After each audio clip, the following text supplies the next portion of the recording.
Hello, hi Tzipi, hi Hi, everybody. Tzili, shalom, Hi, shalom. Arie. we speak in English, right? We שלום speak לכם, English. צילי. Listen, Absolutely. Arie, כן, listen, this is the second time you are with us, and the main reason is that something happened in the world, and terrorism is like all over the place. We just need to say that Professor Arie Oh, right. Kruglanski is an expert on radicalism, terrorism, De-Radicalism. and we spoke during the corona. yes, we did. About radicalism and terror, and things got worse. Is it? I think that the general situation in the world is very dangerous, and there are reasons for it. There have been several developments over the last several decades. It's not something very new, but it's been cumulative, it's been growing. First, there is, and there has been the globalization that leaves millions of people behind, feeling that they do not count, that they do not matter. Some, like ourselves perhaps, benefit from the connections, from the ability to travel, from the ability to connect with others all over the world. But many people do not feel that they are part of that big party, and they feel left behind. There's growing inequality, economic inequality, that Thomas Piketty illustrated in his important 2014 book. So globalization is one thing that introduces great uncertainty in millions of people. Beyond that, there was the financial crisis of 2007 to 9. The recovery was very slow and still not complete. There's been the immigration crisis that in 2015, 1 million of refugees from Syria and other places swept over Europe and produced tremendous pressures on the societies of these countries. The immigration problem is not getting any better. Now we have immigrants from Ukraine, from Afghanistan, from a variety of different places, from Russia, from Hong Kong, from China. People are escaping, people are moving. There is a prediction that because of climatic events, that by the year 2050, there is now 100 million displaced people in the world. Wow. So they are suffering great uncertainty. They exert pressures on society to accept them. And this is in comparison to what happened after the Second World War, which was the record number, about 14 million. Now it's 100 million. There is a prediction that because of climate change, by the year 2050, there's going to be 1 billion people. But Arie, I want to ask you something. It seems to me that, and we have to mention that you're dealing from the psychologist point of view, because you're a professor of psychology of all these subjects. There are a few things. One, that as we know over the years, people in many areas of the world don't really care. Things happen in certain places. They care for few, they care for some, they don't care for others. But the main heavy weight of the moving parts of population is coming to certain areas of the world. It's Europe, it's the United States. We don't see people running to Africa. We don't see people running to the Far East. There are some condensed area that cannot handle these numbers. What do you do with this? Well, first of all, people first escape to the countries that are made possible to escape. So, for example, the large number of Syrian refugees is in Lebanon, Jordan, and Turkey. Turkey has now about 4 million refugees, which again, unsettles, introduces a lot of instability into Turkish politics. It's causing Lebanon to collapse. It's endangering the economy of Jordan. So people escape where they can escape to, and usually it's to the nearest countries. Uganda has many refugees. A lot of Africa, because of the conflicts in African countries, people just go across the border. They would love to come to the United States. They would love to come to Canada. They would love to come to Europe, but it's not always possible. In any event, the immigration crisis that is growing in magnitude is introducing a lot of uncertainty. You mentioned psychology. I may be biased, but I think it's all psychology. Of course. Of course. It's all psychology. John Stuart Mill, the famous 19th century philosopher, once said that all social problems have their root in the human nature. Psychology is about the human nature. So it starts with an individual, but it progresses to social movements, to leaders' ambitions, and it's the human psychology that changes the world. Let's take Putin, for example. Putin's ambition, Putin's quest for significance, Putin's dream of renewing the Russian Empire is what's causing now, you know, the first war in Europe after the Second World War, tremendous instability, possibility of nuclear confrontation, and this is because of a psychology of a single person. He scares me more than anybody else. Yeah, but you see, so you spoke about feeling marginal, feeling that we, dismissed. So how it's possible, how it comes that this psychology of individuals, the individual feel that doesn't count, is underprivileged. Nobody look at him. Nobody, no, like he's transparent. Exactly. So don't they need a local leader to bring them together as people? Exactly. And so this uncertainty, and I would add also the pandemic that produces a lot of anxiety all over the world. This situation creates a vulnerability. People want certainty, and they want certainty that promises them significance and mattering. And that vulnerability is exploited by political leaders that understand that promising them, portraying the situation in black and white, there is an enemy that is responsible for that. It's the Jews, it's the immigrants, it's the government, it's reptiles. There are different conspiracy theories, but they are very similar in structure. There is an enemy that is making you miserable. There is somebody responsible for your misery. And all you need to do is to join the leader that will conduct the fight against that enemy. Make America great again. Make Germany great again. Make Israel strong. Make India, the greater India. Right now in India, there is, a very authoritarian leader, Modi, that is dreaming of greater India. India that will encompass Pakistan, Nepal, and Bangladesh.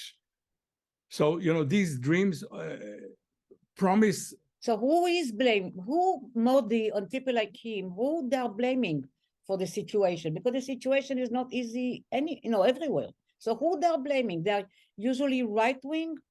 They're blaming, for example, in America, they are blaming immigrants, they're blaming the government, they're blaming Democrats, they're blaming the Jews, they're blaming, they find different enemies, but who they are blaming is not so important as long as there is an enemy, somebody to fight.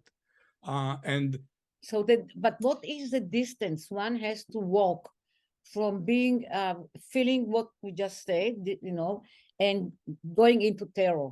What is the distance? What is the journey one has to make from going from feeling psychologically detached, joining groups who are led by leaders like Putin or Trump, and then crossing over to terrorism?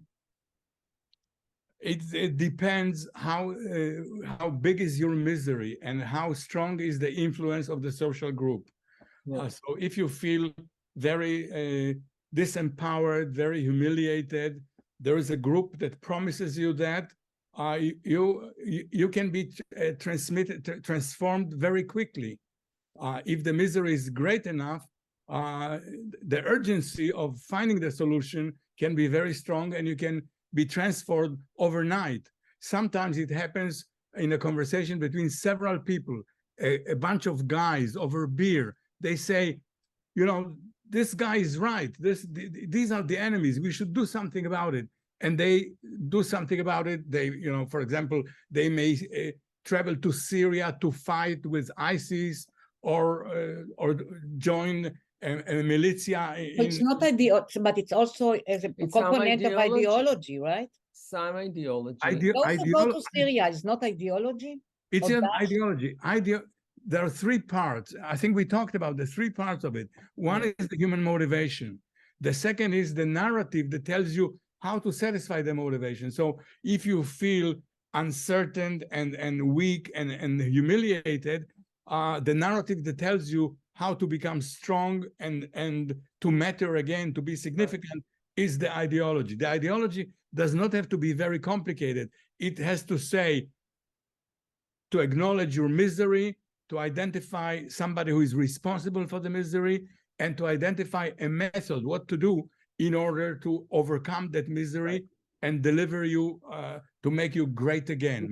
So it's empowering you. It's empowering you. It's a very empowering ideology. You become part of a very strong group, and you become important because you're part of the whole action. So there is very little one can do in terms of trying to change, you know, attitudes. Once a person is starting in this journey, is there any way to stop it? It's very difficult. Let me just add that it's not just the individuals. It allows the emergence of authoritarian leaders and authoritarian regimes. And authoritarian regimes like that of Putin or Modi, or perhaps, you know, in our country, if Trump came to power, authoritarian regimes are very bad for democracy because they need to remain in power. They do anything to remain in power. And therefore, they also identify external enemies. There is well-supported theory in political science that autocracies are much more likely to enter into war than democracies. Of course. Because authoritarian leaders do not have any constraints, do not have any other voices that restrict their ambition. But I think also, Arie, that most of us, most people, they don't have strong ideas. They're like in the middle, and it's very easy to move them, to sway them from one side to another, because all of us have a range of abilities to be from good to bad, all of us. Yes. In different levels, and depends who is where and which one is the higher level. And I think most people rather to be with the strong side than with the weak side, and also become to have the power to control the others. It feels good. It makes them feel good. Exactly. That they do bad, it has nothing to do with this because it's there.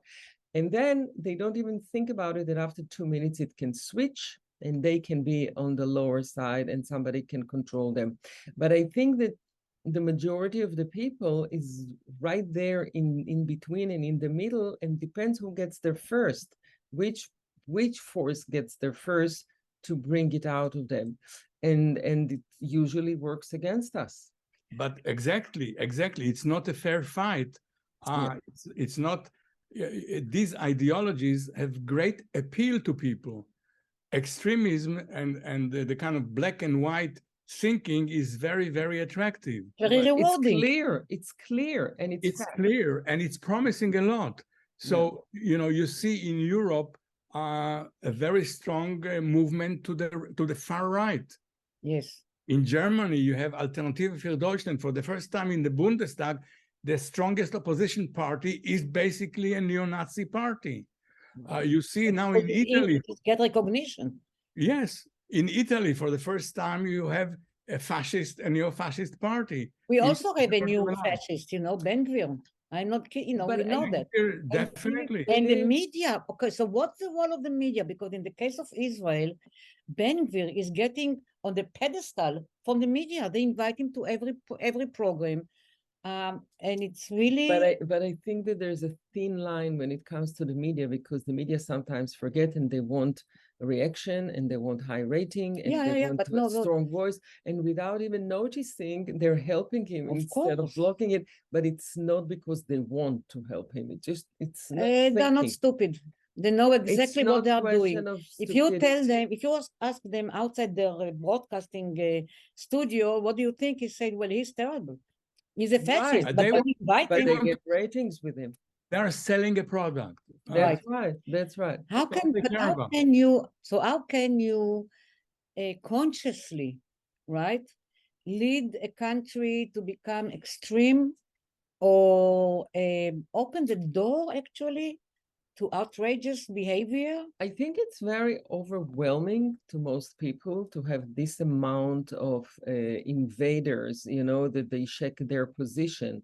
And if you have a leader that takes advantage of it and then he can grab everybody to his side, he can have a whole army of bad ideas. So what can we do? Yeah. Like a person like me, I really, truly, therefore I ask you to come because I need to take it out a little bit. I feel hopeless. Well, I think that all we can do is try to join the forces for moderation and for democracy, continue the dialogue, never give up, because this, you know, we have to make democracy and moderation attractive. We have to make the ideals of peace attractive. Yeah, but what is the rewards for what you just said? The rewards Comparison to the empowerment and the rewards when you're extremist. Fight for peace, not fight violently, but sacrifice for peace. Be a hero of peace. Be a hero for moderation. Keep these voices alive and going all the time, because Exactly. waves are coming forever. As long as you'll have people in the world, you'll have it. So we have to keep going. So right now, we're at a very dangerous inflection point in the world.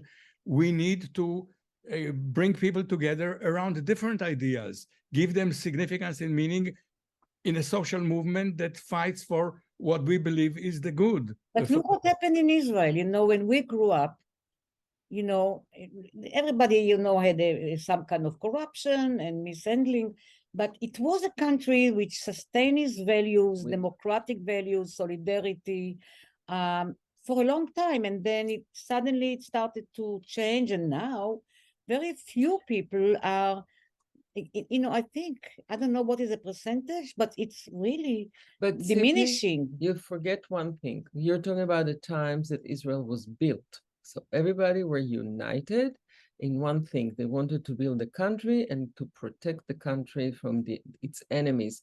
The country, it's built and it's strong, and the abilities are very, very powerful. So now everybody goes their way and they start to pull for another direction. Yeah, but again, most of the people who are going right, most of them are the underprivileged or middle. Necessarily. I said a lot of them. I think there is probably some statistics. Yeah, no? This is automatic, but I'm talking about people like us that go to the right. Right. That's what scares us. Right. But you know, Arie, I want to ask you something. The psychology behind the need to mock one group of people, because as you know, there's a big group of people that always mocking Israel with the Palestinians. And I'm not getting into what's right, what's wrong, because we know what we think about the whole thing, and it's known. We don't have to go there. But there's so many places in the world with so many problems, but they choose only to mock our area and the Israeli people. It's not to mock, it's go against. It's actually. And what's the psychology? Why people choose only that and prefer to keep one area only with no proportion for the rest of anything? And especially against Israel or the Jews. You know, they confuse the two. You know, anti-Semitism has been around for thousands of years.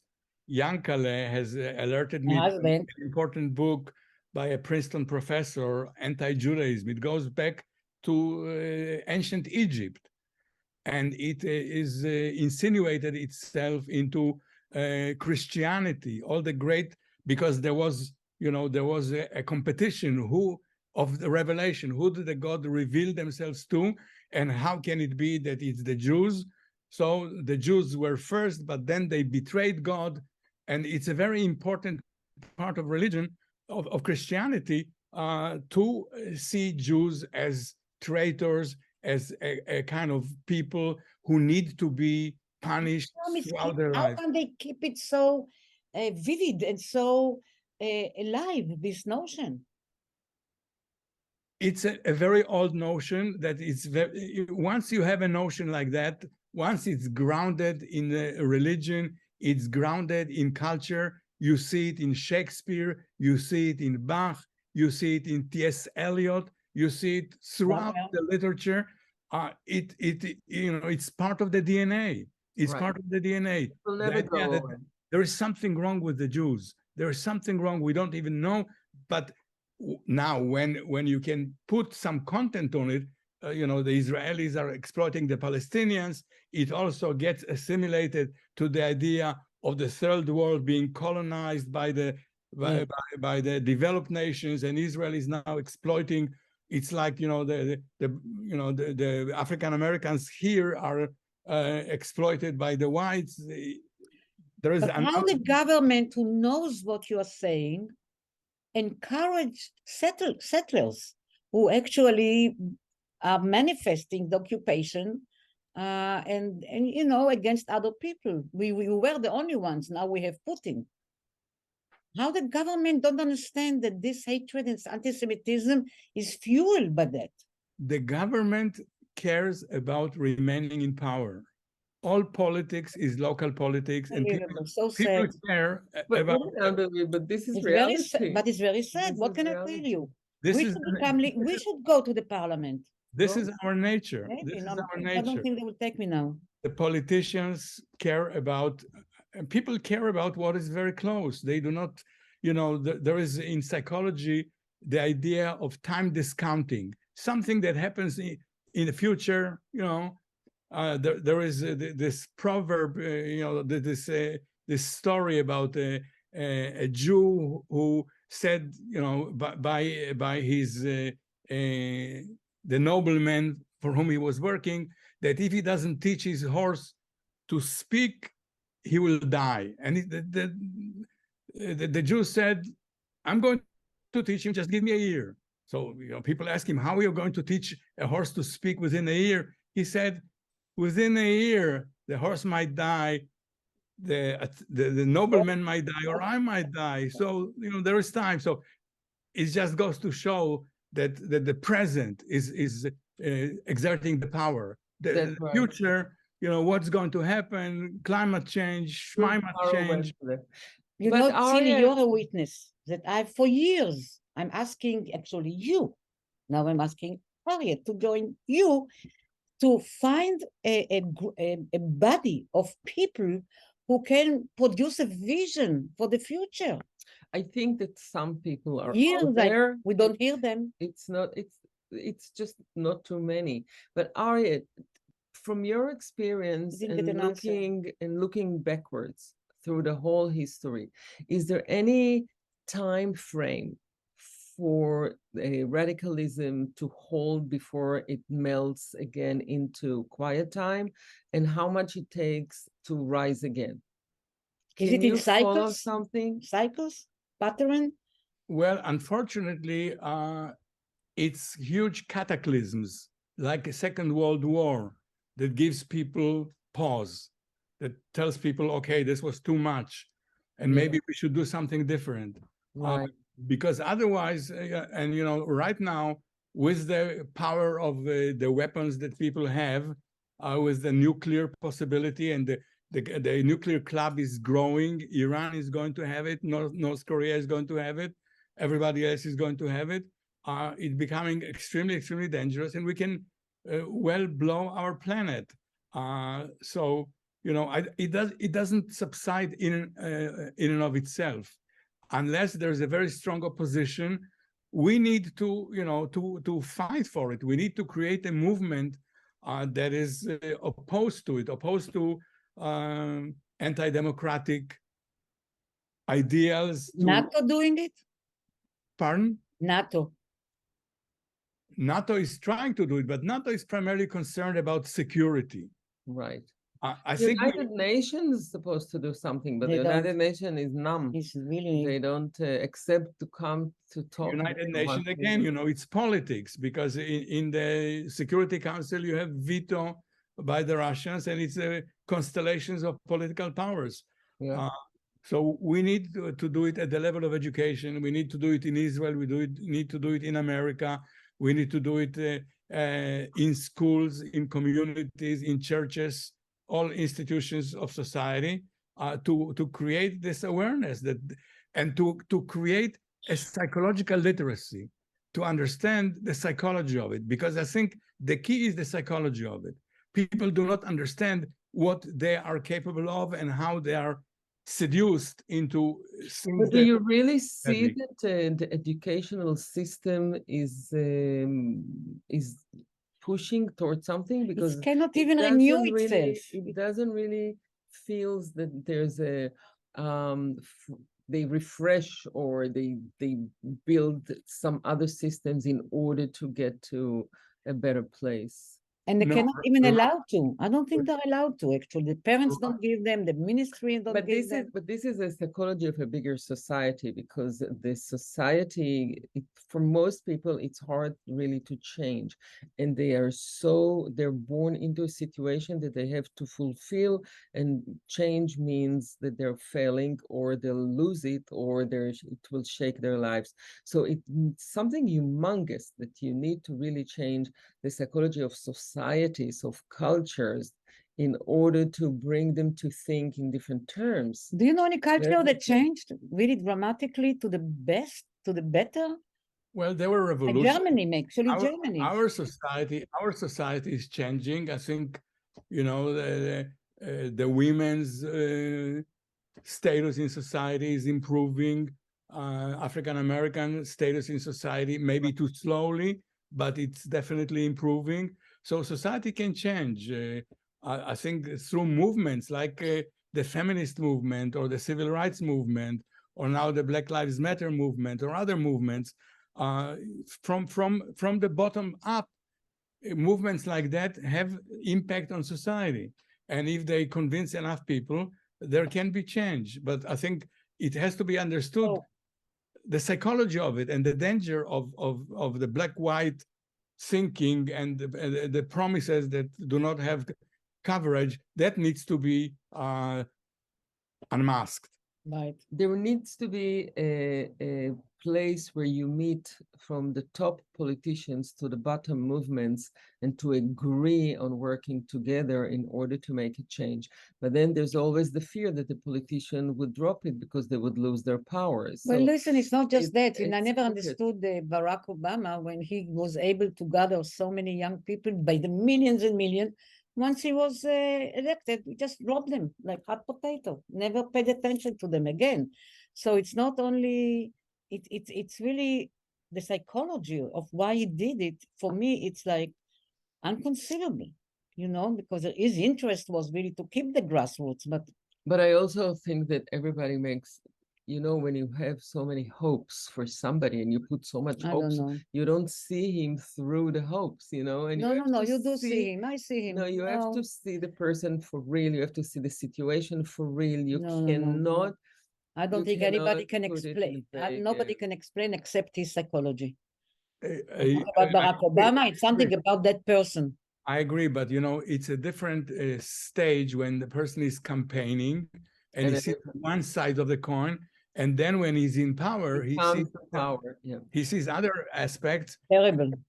You know, so ideology is tempered by pragmatism. You've got to be pragmatic. You've got to get the votes. You've got to pass the laws. You've got to govern, and that requires compromises. That requires decisions. That requires sacrifices.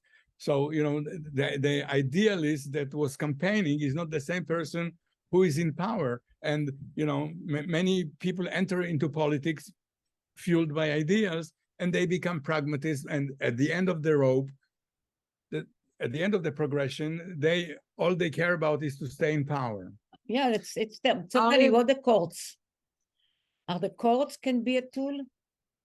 Well, the courts, as you see, the idea that there is separation of powers, the idea of the American system, that there is a separation between the judiciary, between the executive, and between the Congress. It's all politicized. It's all politicized. The Congress right now, the Supreme Court right now, is extremely politicized. Right. The presidents appoint their appointees, and they do exactly. How come the Constitution allowed it for life, and then whoever chose them dictate what will be the politics? I mean, how come the Constitution allowed it? Because the Constitution is a flawed document. The Constitution is disregarding the psychology of it. It's very nice, but it doesn't work in practice. And you see how right now it's failing to maintain the independence of the three branches of government. Arie, you worked with so many governments, along many governments in the United States. In which one you think we were the closest to a danger, a real danger, from the point of view of the Americans? I think the Trump government, for sure. And if well, Trump government is beyond, because no, he's you know, coming I back. think, He's still know, there. I think that the footprint that he left, especially with the Supreme Court, it's forever. The damage forever. Footprint is every day across America now. Absolutely. And But I'm talking about other presidents, not Trump. I think, each president responded to their own times. Bill Clinton was trying to be a centrist, was trying to be a pragmatist. That was, a good thing for the time. Reagan responded to economic crisis, and he had some ideas that were good, but those ideas, like the trickle-down economy, works in certain circumstances, doesn't work now. Right. So each president was responding to the exigencies of their own time, and was trying to still govern within the constraints of the government. Even Bush was respecting the constraints of the American Constitution. Do you think that the Americans handle Putin correctly now? I think so. I think Putin is a very dangerous person. He's the most dangerous one, and he scares the hell out of me. But yes, sometimes I'm afraid that I don't know exactly what needs to be done in order to stop this race. I think he has to fail. He has been failing in Ukraine. I think the more he fails, the greater the opposition that is going to confront. And at the end of the day, he might be removed. And that also is a lesson. His failure is a lesson to other dictators. So, what is happening in Ukraine right now is a very positive set of events. The fact that the West is supporting the Ukrainians, and the Ukrainians are so far doing very well. The annexation is just a paper annexation. In fact, the Ukrainians are moving their forces into those regions and recouping. So I think that Putin is making mistake after mistake. There is hundreds of thousands of people leaving Russia. So there is really a very little enthusiasm. Once he announced this mobilization, the Russian people feel the price that they'll have to pay for following his fantasies. But losing will not make him more dangerous? Well, if he's removed, maybe politicians would arise in Russia that would abandon this idea of greater Russia, and would be more willing to be integrated into the democratic world. And that's the hope. He has to fail. He has to fail, and that will be probably also a message to other dictators who would otherwise be tempted, like China with Taiwan and other other places like that. North Korea, that just flew a missile over Japan. Yeah. So, these autocratic regimes are extremely dangerous. They're extremely belligerent. They're extremely corrupt, and so they have to keep their people in check, because otherwise the corruption will remove them from power. They have to find external enemies, and these. So if Putin were to fail, that would be a good thing. Yeah. Worldwide. Yeah. No. Do you see a possibility of a civil war in America? When people will pick up arms? It's a form of terrorism, right? It's not unthinkable. I mean, people picked up arms on January 6th. Right. That was an act of terror, right? It was definitely an act of terror, an act of insurgency. And if that kind of disregard for facts, disregard for the truth, this kind of rhetoric is going to prevail again, there could be, there is a great polarization. There could be civil war in America. It's not beyond. It's not beyond the possibility. Not beyond what do you know about radicalism and terror in China? China has a very, very tightly controlled system. So, they're with the Uyghurs, they're, basically having concentration camps of education. They're very, very oppressive. Now, with the zero tolerance for pandemic, they're extremely oppressive. So there is a little radicalism in countries that are extremely controlling. For example, there was terrorism in the United States during the 70s, the Weather Underground. There was terrorism in Italy, the Brigade Rosse. There was terrorism in all the liberal democracies. In Germany, the Baader-Meinhof. In France, Action Directe. In Canada, Front de Libération de Québec. In Russia, there was no terrorism. In Soviet Russia, no terrorism, because they were, controlling things so tightly. In Nazi Germany, there was no terrorism. So China, there is very little. You don't need terrorism because they're terrorizing everybody.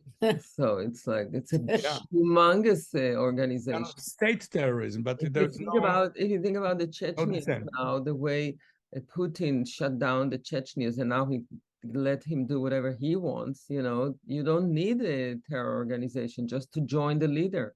Exactly. So your hands are full. Unfortunately. Yeah.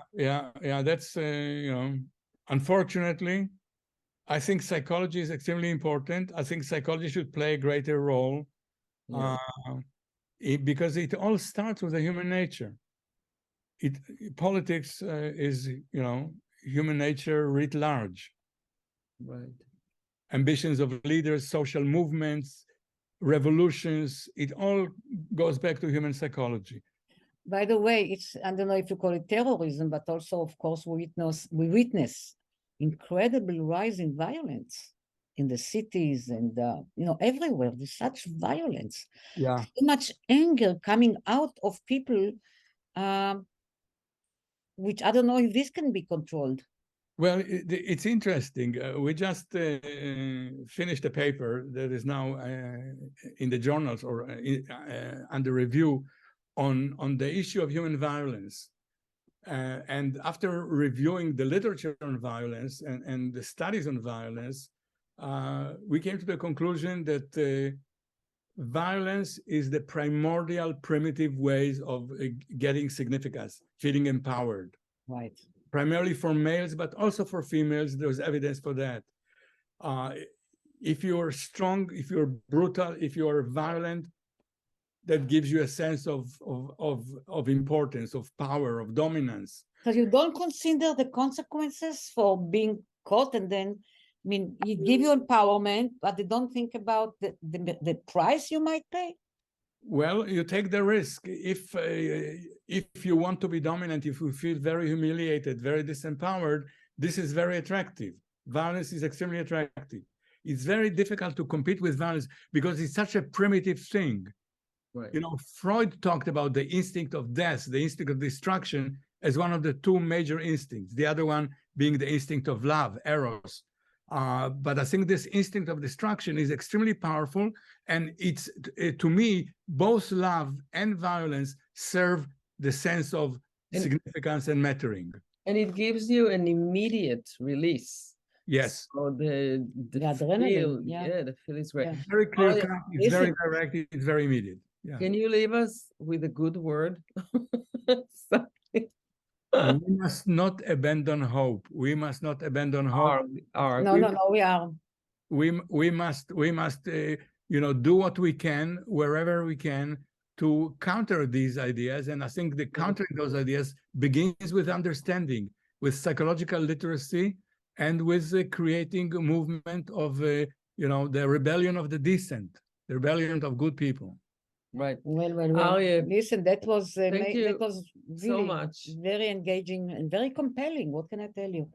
Okay, Bobby. Always a pleasure to meet with you. Thank you so And much. It was see really you wonderful. next week. Hi, bye, Tzili. Bye.